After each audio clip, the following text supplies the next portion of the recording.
Good evening and welcome. My name is Susan Kahn, and I'm the Director of Major Gifts at the Chicago Council on Global Affairs. I'm so happy to have you join us tonight. Before we start, we want to thank you so much for your continued financial support of the Council. This year has been so unlike any year we have ever experienced, and we are grateful to have you as members. We could not do this without you. We are coming together virtually during this truly precarious time of economic uncertainty, a global health pandemic, a rise in social justice issues, and a very contentious presidential election, which of course is our topic for this evening. I've heard from so many of you that you are enjoying our virtual programs, and that is wonderful to hear. We will continue to provide you these opportunities virtually until we can once again meet in person. Until then, please do not hesitate to be in touch with me directly on any feedback you have. We are always looking to do better. Tonight, you're joining us for an exclusive President's Club conversation with Todd Graham on scoring the presidential debates.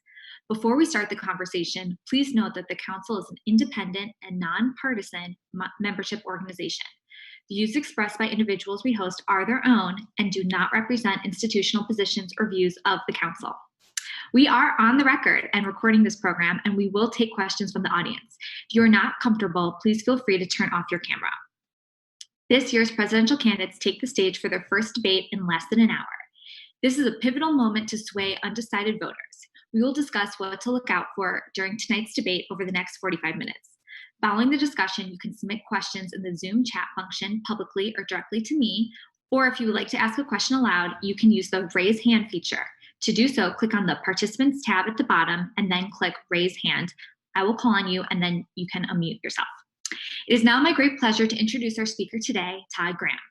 Todd is CNN's presidential debate expert, and he also serves as the director of debate at Southern Illinois University. Immediately following the program, you are invited to stay for the last call with the Council, a newly created virtual networking session during the break between the program and adjournment and the start of the debate, of course. Now, welcome, Todd. I look forward to our conversation. Thank you. To kick things off and bring some of you into this conversation from the start, we are curious as to how you, our members, feel about the presidential debate. Throughout the discussion, we will incorporate polls through Zoom that we would like you to participate in. Please turn your attention to the first pop-up poll on the screen, which will appear momentarily. And you can answer anonymously, and we'll give you a few seconds. So the question asks, in your personal opinion, which presidential candidate has better debate techniques? Biden or Trump? And we'll give a few moments, and then Todd, I'd love to kick it off once we see the results. Yeah, I think I can handle that one. Okay, great. Now, my colleague Kellen, if you could share the poll results in a moment. Kellen is our tech guru, for those of you who don't know him.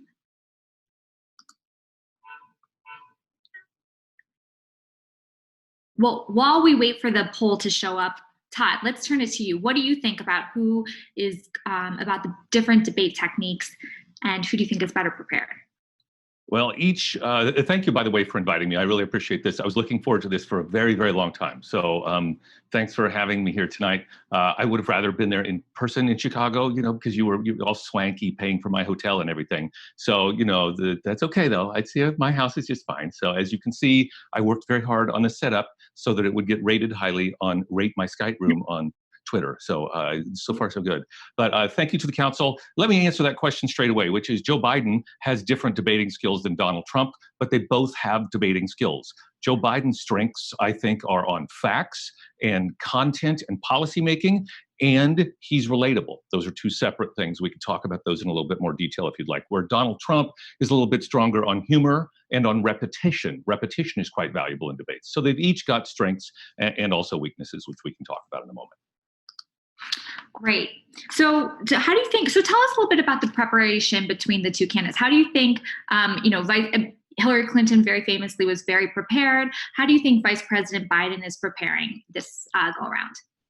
Well, word is he's been practicing some, and I'm just not sure, though, if he was practicing it with a close enough doppelganger, because Donald Trump debates like no other presidential candidate we've seen. And as Ted Cruz, who was a national debating champion, learned the hard way 4 years ago, if you don't prepare for that sort of debater, if somebody's not rude to you, if somebody's not interrupting you, then you really don't know how to handle it the first time that you hit it. So hopefully Biden has been preparing. One thing I wrote about in one of my columns for CNN.com was that, it's fairly telegraphed. Donald Trump has been giving the same speeches over and over, whether at a campaign rally or to, conservative media. So I think the research part of it wasn't, frankly, that difficult for Biden's campaign. It was the practicing part. And so that's the part that I worry most about.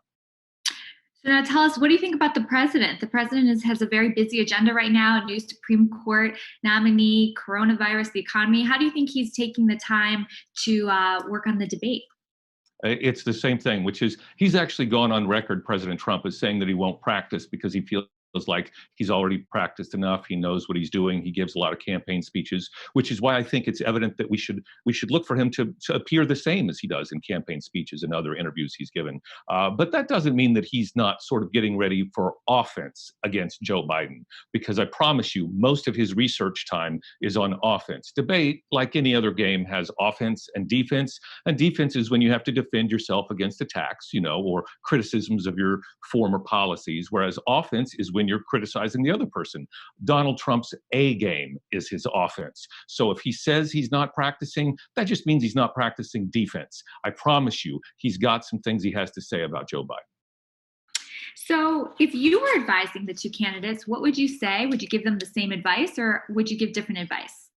Oh, no. One of the things I've learned coaching at Southern Illinois for a long time now is you've got to work with the strengths of your debaters. So I couldn't just walk in and coach Donald Trump the same way I could walk in and coach Joe Biden. You get to learn the candidate, you get to learn their personality, and then you work with what they give you. I've been fortunate enough to have multiple national champions that have debated for me, and they each were very, very different, and each required, coaching that was really quite strange, that I would go from 1 year to coaching one to the next year to coaching the next. So Joe Biden, I would try to get him to up the humor. He used to be very witty in presidential debates. He's the one who famously, many years ago, was talking about Rudy Giuliani. And he said that Rudy Giuliani is one of the worst candidates he's ever seen. He can't even put a sentence together without a noun, a verb, and 9/11. And it got really big laughs. And so Joe Biden used to be a lot wittier than he was during this Democratic presidential primary campaign. So I would try to get him to up the humor. I would also try to get him to quote Donald Trump and Republican figures more, because as you well know, Donald Trump has contradicted himself many times in the past through tweets or previous statements. And so in the debate, it's easier to quote your opponent or an ally of your opponent when you're trying to criticize them, because then that criticism hits a little bit harder. So that's how I would coach Biden. Trump, on the other hand, I would coach him to soften a little bit, try to interrupt a little bit less, although interruptions can be good, and we could talk about those, but interrupt a little bit less to keep his humor, but to also be a little bit more on point as far as less wild hyperbole. Just try to bring it down a notch, because at this point, there's something about Trump that makes some of the statements he's making about Biden just too unbelievable for some people. So I just try to bring it down a little bit, work with what you've got. Now, President Trump obviously is the incumbent, and historically and very famously, President Obama in the first the first debate when he was the incumbent was really off of his game. And we've seen other examples of that as well. President Bush as well, having someone go at them, they're very unused to when you're president. So how do you think do you think tonight will be different than future debates where President Trump isn't as used to having someone to square off with? Yes. My answer to that question is yes. And the reason it will be different is because the problems that you saw with Obama and previous presidents were that they weren't aggressive or assertive enough in that first debate. Mitt Romney, I still say to this day, is the very best presidential debater I have ever witnessed. He had 22 debates that year that he had to go through, 19 before he debated Obama. And in that series of 19 debates, He might have had some that were better than others, but he was as sound as you get. And he knew exactly how to be assertive without coming across as pushy or aggressive. And when he debated Obama, Obama had a more laid back style because he was already president. And Romney just ran right over the top of him in what today is still known as the biggest margin of victory ever taken in a presidential debate. So the question is, will Trump be assertive or aggressive enough? Yeah, I think we know the answer to that. Yeah, he will. So we had a question about this, about, in Trump incorporating physical tactics, which he did, of course, around Hillary Clinton, where he was very close to her. He sort of hovered over her. Do you think now Joe Biden is much taller? He's a man, which is a difference. Do you think that will happen as well tonight? Well, I don't think it happens tonight. Now, if you'll note, all the times there have been those sort of hovering overs. Al Gore did it to George Bush, did it to W, and Trump did it to Clinton. Those were only during the town hall debates where candidates had a microphone in their hand and they were allowed to walk around the room a little bit more. But a couple things prevent that tonight. First is it's not a town hall, which means the microphone is right there at the podium in front of you. So I don't think they will go astray from that. But the second reason is that we have the coronavirus. They're going to, even for the town hall, try to keep social distancing. So I don't think we need to worry about the hovering at all. Great. Well, now let's turn to the moderator for tonight. Chris Wallace has interviewed President Trump multiple times, and he's been a very good interviewer with him, trying to go back on him and question after his answers. How do you think he's going to do tonight? We were talking a little bit before we started this evening. How do you think he'll keep order? Do you think he'll let President Trump and Vice President Biden just go at each other? Well, that's a fine question, and the reason is because 1 week ago, Todd said, published a piece on CNN that said Chris Wallace was an excellent moderator in 2016, and I expected him to do his job. But since then, especially in the last couple of days, he's been taking the lead from Frank Fahrenkopf, who's the chairman of basically the co-chair of the Commission on Presidential Debates, and saying, no, there's a Washington Post piece where Chris Wallace basically says, no, I just want to be invisible. But you can't be invisible with these two debaters, because the less you do, the more they'll just argue back and forth, and the more dishonesty that will come out of their mouths. So I'm hoping Chris Wallace is the 2016 Chris Wallace, and not the Chris Wallace that he said he's going to be in the last week. Well, there's a couple questions in the chat I see about the tax returns. Oh, of course, as we've heard, the New York Times found 20 years of tax returns from President Trump. Of course, they haven't actually released the tax returns. They've just written about the tax returns. Vice President Biden has released years and years of his tax returns. How do you think that will be addressed tonight, or do you think it will be addressed tonight? What do you think is going to happen?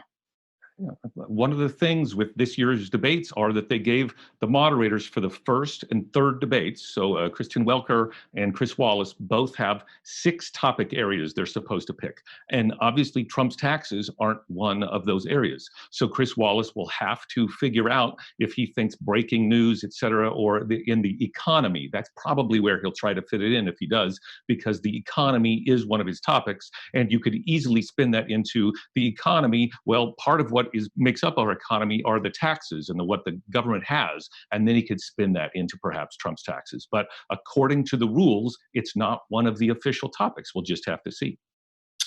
Well, one of the questions, though, is the economy, of course, and then also the candidate's record. So do you think that they'll find ways of talking about it, that Chris Wallace will change because it was such a big story over the weekend? Yeah, I mean, I do. I think that you can, as I said earlier today, I was on the Canadian broadcast system. So I'd had a joke that I'd literally been waiting 3 years to tell. And so I think there's a way in debates that you can just you can fold them in like you would broken cheese into your mother's enchilada recipe. And so I just think that you can fold that into the debate. There's a lot of different ways you can do that. So yeah, of course, I think you can. Great. Well, let's turn a little bit to the vice presidential debate, which of course is next week on October 7th. How do you think that matchup is going to be between Vice President Pence and Senator Harris? Uh, I think it's interesting in there's no contrast in styles.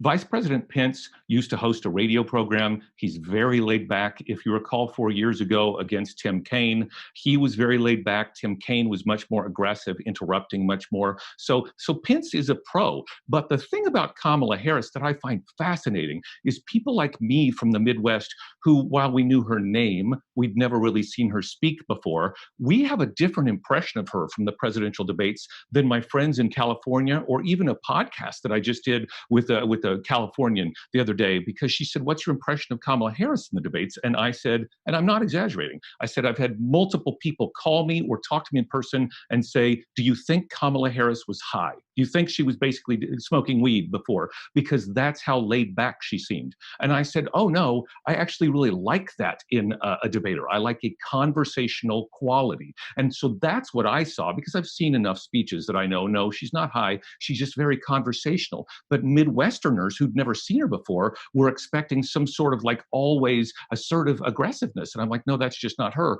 So when I tell that to my friends who live in California, they're fascinated by the Midwestern take that people think she's too relaxed or too laid back. So I think it's a very similar style the two bring, both Mike Pence and Kamala Harris. And how do you think each of them are preparing as well? Or They're what would more you book, advise them yeah. as they prepare?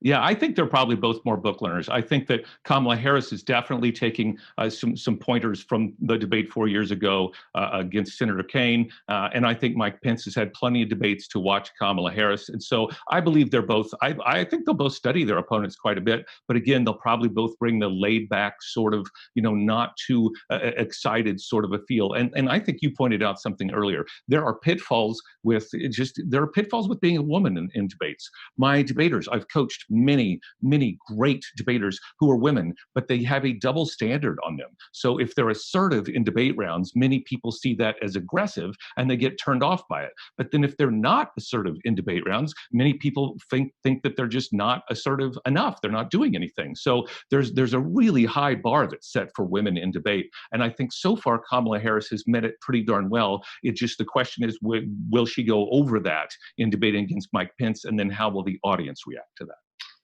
Well, on that note, not only is Kamala Harris a woman, but she's also a woman of color. Do you think that will also have an impact? And specifically because this is Vice President Pence, whose history and how he talks about women and women in leadership and women as working with him, how do you think that's going to play out between the two of them?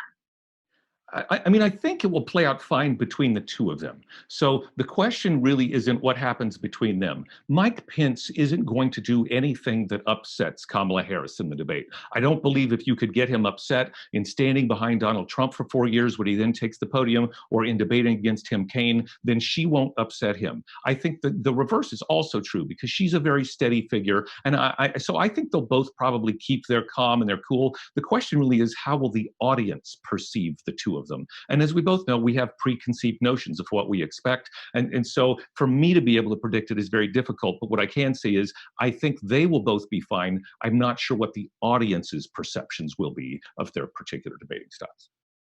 Well, on that note, there's a question I see about how so many polls are saying that most people have already made up their mind, and who will the candidates really be trying to convince? The independent voters, the people who've not committed, maybe people who've never voted before. And how do you think that that's going to take place tonight? What do you think Vice President Biden, President Trump's will try to get to those people who haven't made up their mind? Yeah, that's a good question. So really, I think you've got two categories. You've got the people who haven't made up their minds, which polls say is somewhere between 2 and 8%, depending on the poll you look at. But basically, not that many people haven't made up their minds. And then so that's one. So do you want to go after that area or that group of people? But the other group is, I think, the same group you go after, which is people who have made up their minds, but might not actually vote. So that's part of the problem is we're always talking about independents or people who haven't made up their mind, but we forget that a lot of people know who they want to vote for, but something comes up that day, they get a contact lens stuck in their eye like I did earlier, and they are unable to actually get to the polls and vote, or it's a pandemic. They don't want to go out and vote, and maybe they didn't get their mail-in ballot, and then they didn't want to make the effort. So then the question in the debate comes down to who can motivate the most people to actually go out and vote. So maybe you've got a certain percentage who already like you, but you didn't do enough in the debates, which I think Hillary Clinton didn't do to actually motivate. All right, she won those debates technically, but winning technically and getting people to go out and vote in a pandemic are two completely different things.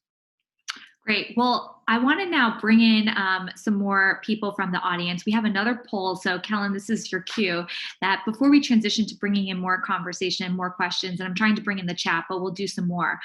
Please turn your attention now. There should be a poll in front of you. You should be able to click, I believe, one topic that you think is that you're most looking forward to being discussed tonight. These are the topics that Chris Wallace has said in advance that he plans to talk about.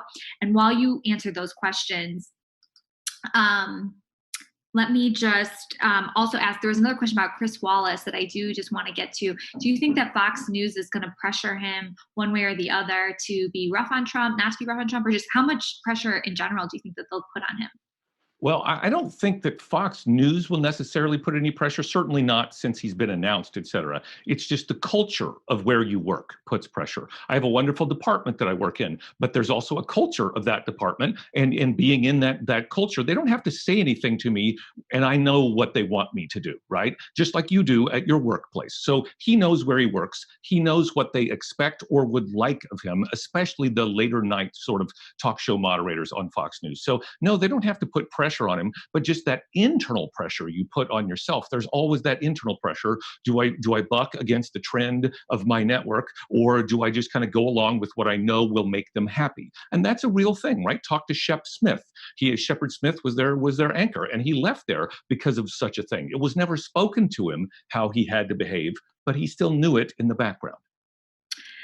Great. So now you should be able to share, to see the poll results. I'm actually surprised. The topic that you're most looking forward to being discussed is coronavirus, then looks like race and violence, then the economy, then election integrity, Supreme Court candidates' records.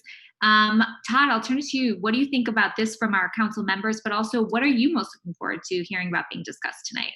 Well, that's really cool. I'd actually forgotten to look at my computer this entire time. Oh. So the coronavirus is what I said. It's one of the best columns, frankly, that I wrote. I got really upset with the Bernie Sanders people because they came after me pretty good, finding my email and stuff when we had the one-on-one Bernie Sanders versus Joe Biden debate. And it was, and I'm still defending that, his best debate by far. And it's not just because it was one-on-one, which I think helped, but it was because he knew the importance of the issue of the coronavirus at the time, and he focused his answers on that. And Bernie Sanders just kept giving the same answer he'd given before about how we need to fight the power and we need to question who's in authority, et cetera. And he never sort of, as I said earlier, folded that argument into the coronavirus debate. And so it doesn't surprise me that we've said the coronavirus is the number one topic that we're looking for. We're in the middle of a pandemic. I'm talking to you from my house. And so, yeah, I think that's a big deal. Joe Biden did a wonderful job against Bernie Sanders talking about that. And so hopefully Donald Trump, if he wants to have a good debate, can be equally as good on that issue. Great, thank you. Now I want to make sure everyone has an opportunity to ask their questions. I see there are some great questions in the chat and some are coming in privately to me. So I'll do my best to get to everyone, but I just want to remind you how to ask a question. You can either raise your hand by clicking on the participants tab at the bottom, then click raise hand. You can also write your question in the chat publicly to all or privately to me. Please remember that your question though should end in a question mark. We would all greatly appreciate that. So one question I do see just on topics is that climate change was not a topic to be discussed, but do you think Vice President Biden or President Trump, I should say, but probably more likely Vice President Biden will bring it up for discussion? If you watched all of the primary debates, you'll notice, and not just even this year, but 4 years ago on both sides, you'll notice something that always gets the audience's attention. It's when one candidate in the middle of the debate says, hey, you might notice we haven't talked about, and then they find their passionate issue, which a lot of the audience is passionate about, and all of a sudden the audience erupts because they're angry at the moderators for not bringing that topic up. So no, it wouldn't surprise me if Joe Biden said, you notice we haven't talked about climate. We probably should be doing that because it's linked inextricably to the economy. You can't talk about the American economy without talking about the climate, right? See, there you go. So yeah, I absolutely think that Joe Biden will bring it up, no doubt about it. Great. Let's see what else. Another question I also wanted to know just is about global affairs, since we are a global affairs organization. None of the topics that have been talked about are global affairs related, but do you think foreign policy is usually not something that most voters vote on, but do you think it will be discussed tonight or in one of the future debates, and what kind of impact do you think that will have on people's opinions about the candidates?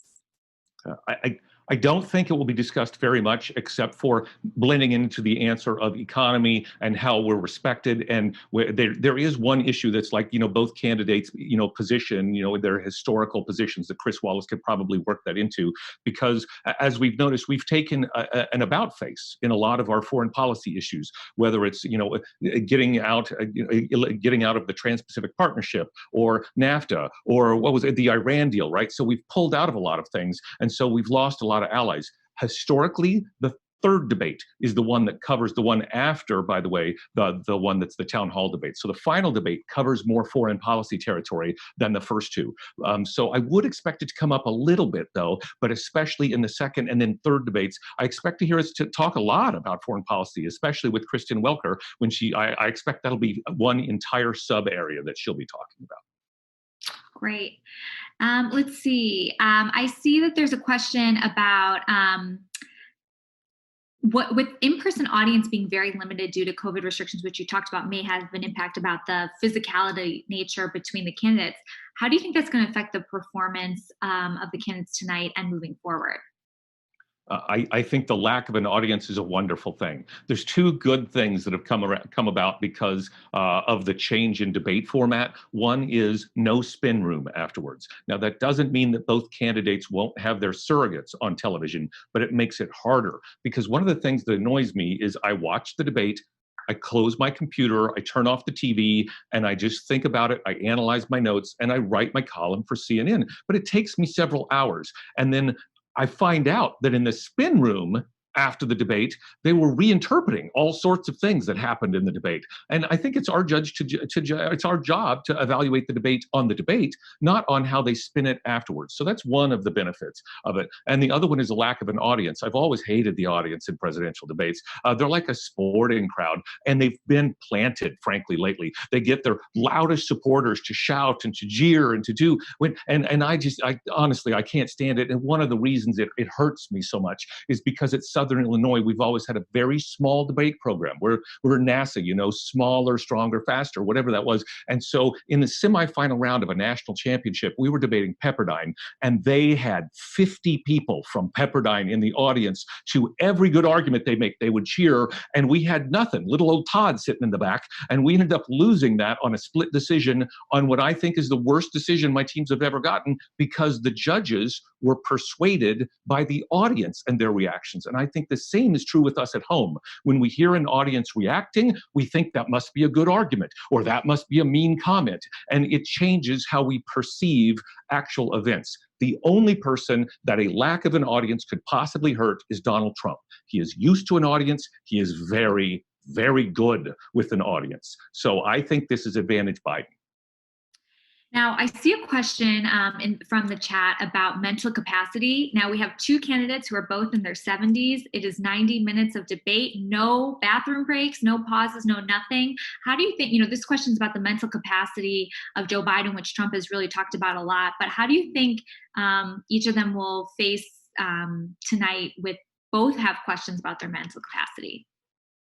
In these debates, one thing that you might not know is the candidates don't get to bring in any notes. And so think about this. If you were asked about a variety of subjects, some of which you don't even have any idea, over a 90-minute period, and you got to bring in no notes, and you're being asked something that you might have said 10 years ago, or a policy you might have done 20 years ago, your answer isn't going to be very polished. Well, that's sort of the same thing here. Joe Biden has trouble with his answers meandering around a little bit. So he's not focused like I would like him to be. He's basically thinking of too much. Donald Trump also has answers that wander around. So I think one of the odd things you're going to find is who can make their answers the tightest within this debate. And then that answers your question of mental acuity. How well did they really answer the question? Were they really on topic of what they were being asked? That's what I would look for. Now, here's some questions that are maybe more polarizing if they happen. But do you think that Biden is going to ask Trump about who he owes money to? And do you also think that Biden will get asked about the accusations about his son Hunter and Ukraine? Yeah, it's a fair question. I wouldn't be surprised to see someone like Donald Trump in the debate just randomly in the middle of an answer say something about, oh, Hunter Biden and Burisma, right? Or he'll just shout out Burisma because that's what he did against Hillary Clinton. Because what happens is, and the reason I said earlier he's good with repetition, is he will think of one or two critiques of Joe Biden and he will just repeat those same critiques the entire time. So even if the topic's not about Burisma or anything, he'll perhaps shout out Burisma, and the same that Biden could do with Trump. He could say something about, well, on your taxes, you didn't do this, or et cetera. But I do think that the one way I would probably, if it was up to me, I would improve the debates. I would have a cross-examination period where Biden was allowed to ask Trump questions for 5 minutes, and then Trump was allowed to ask Biden questions for 5 minutes. Because I've watched over 8,000 debates in my life, and let me tell you, the cross-examinations are some of the best parts of these debates.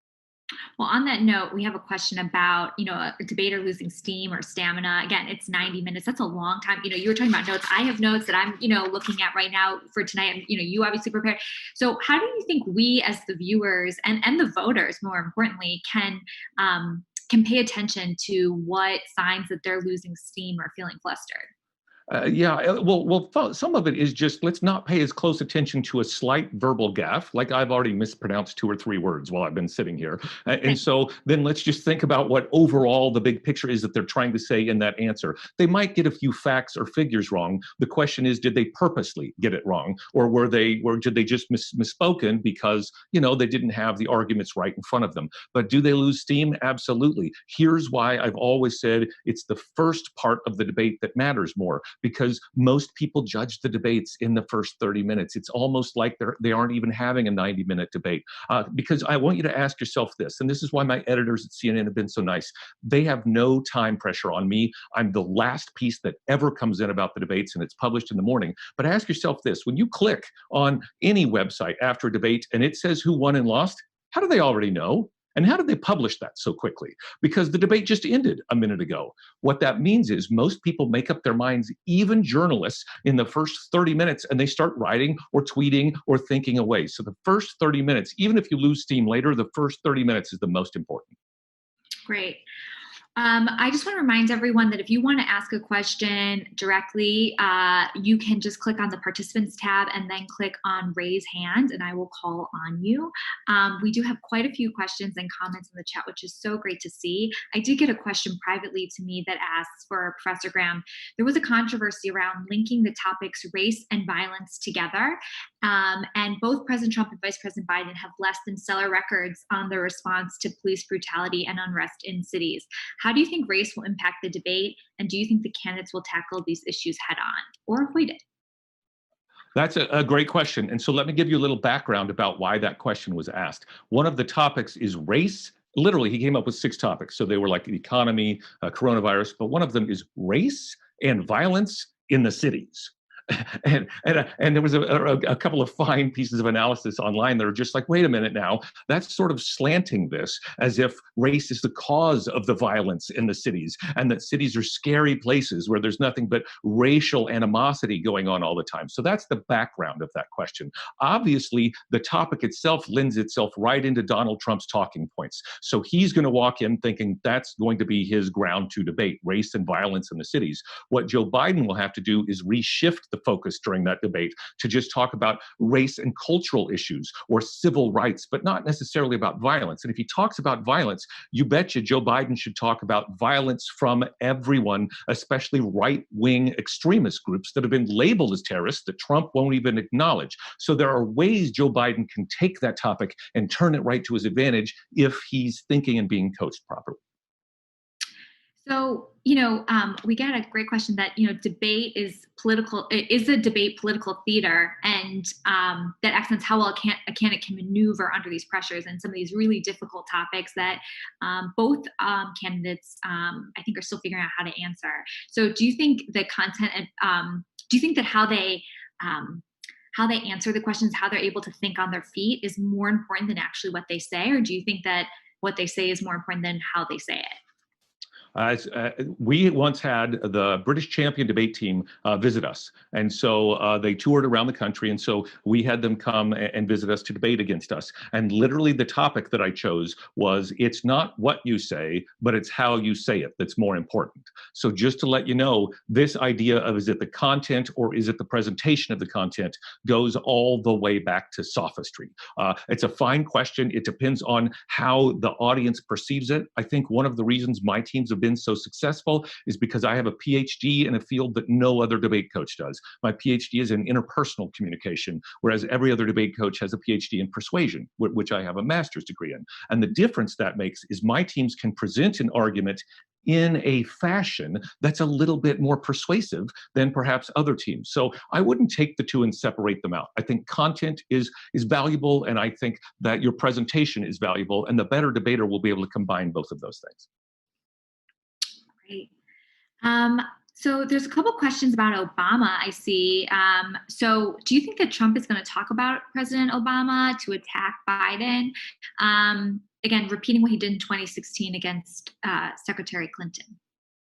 Yeah, 2016 was different than 2020, though. So I think the more that Trump talks about Obama, the more the advantage is to Joe Biden. Joe Biden actually forgot to say Obama's name in a debate or two in the Democrat primaries, which I thought was really a bad call on his part. So the more that we hear Obama, the more the advantage is, because Joe Biden will immediately think, oh yeah, let me think of another thing I helped him do. Even if Biden didn't help him do that or not, if it's fair game for Trump to criticize Biden for something Obama did, then it's fair game for Biden to take credit for something he may very well have had no part in the policy making. So I think that's the advantage Joe Biden.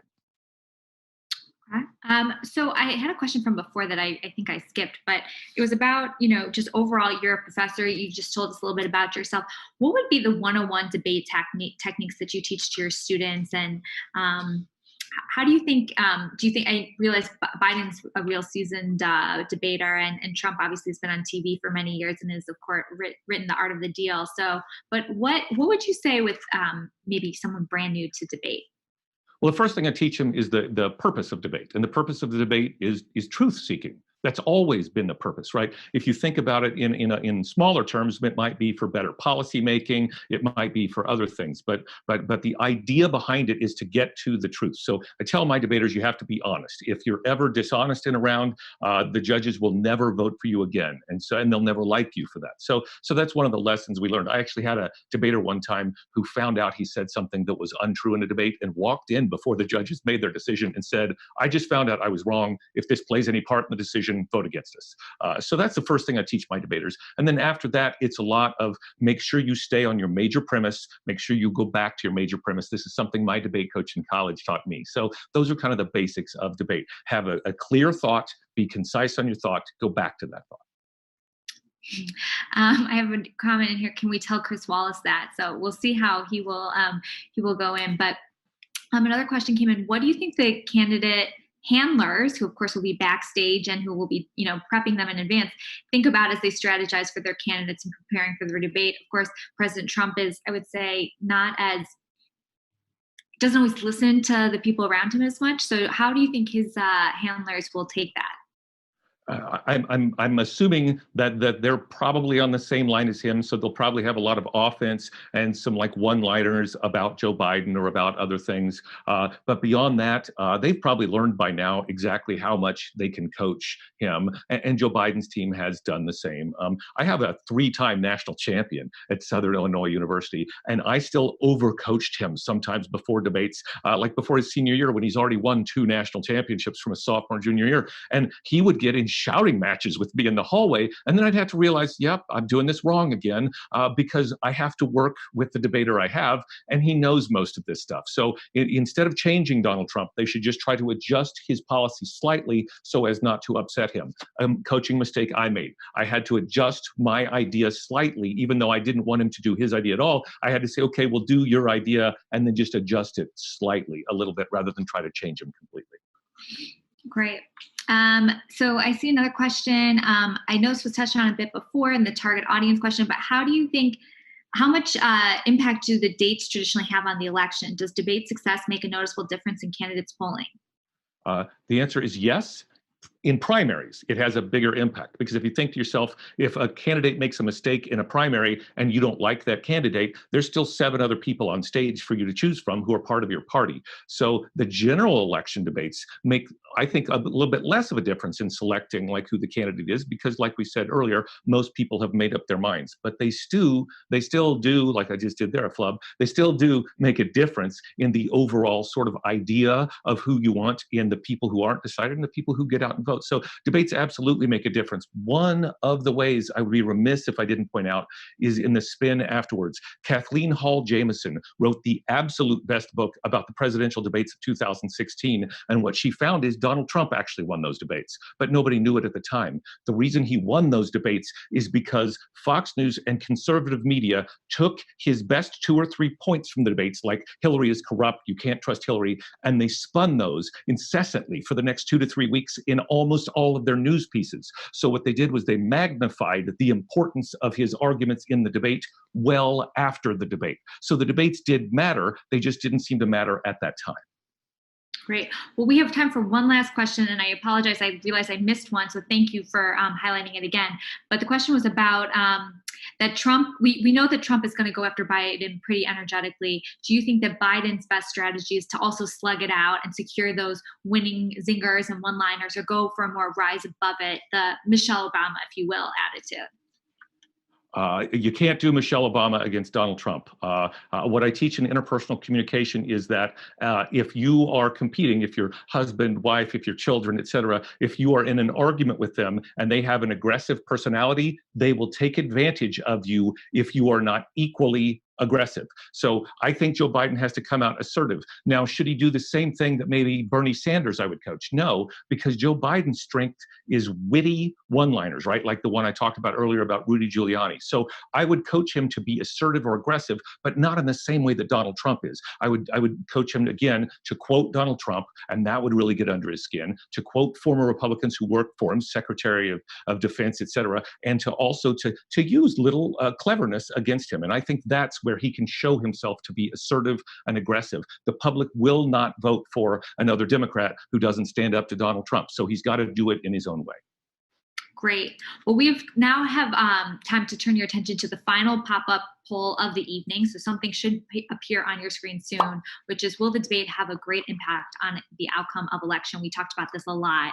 I think after Todd's opinion, I wonder if your opinion has also changed, which was another question we could have asked. But I'd love to see your poll. But Todd, any final thoughts that you'd want to share with everyone while we wait for the answers to come in? I mean, I still believe debates have value. No matter how well or how badly tonight's debate goes, debates will always have a value. They've been around for thousands of years for a reason. So, I'm always told, well, these presidential debates aren't real debates. And my answer is always the same, which is every debate, every form has value. I've coached, I think, 5 different forms of debate, and they're all terrible at times and awesome at others. It just depends on who's moderating the debate, who's in the debate, and what they're doing. So don't give up on presidential debates if you don't get what you want out of it this particular time. Great. Thank you, Todd. And Kellen, when you can, if you would share the poll to see everyone's results. It looks like, about 2/3 of people said no, the debate will not have a great impact on the outcome of the election. So that'll be interesting. We'll have to see. Obviously, sometimes it's hard to know exactly. But I just want to thank you, Todd, so much for these remarks. This was a really interesting conversation. And to those of you watching, a recording of this program will be available on the council website, our YouTube channel, and our social media platforms. As a reminder, we would love for you all to stay for our last call with the council, which is a new program we've created for virtual networking. Todd, I believe, is going to leave us because he has about 1,800 other things for tonight before the debate starts officially at 8 o'clock Central. So thank you, Todd, and thanks to all of you for joining us. And I'll open it up to everyone to start having a conversation.